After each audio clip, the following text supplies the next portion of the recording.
In this video, I'll show you how you can export a single clip in Davinci Resolve 16.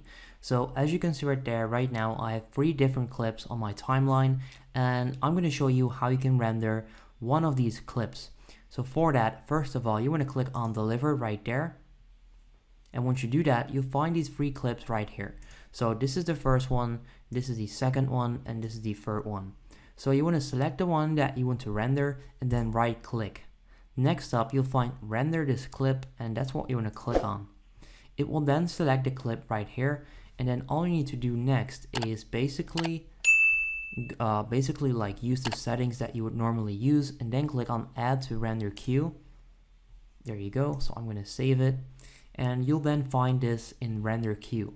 All I need to do now to start rendering this single clip is click on start render right there, and it will then render your video.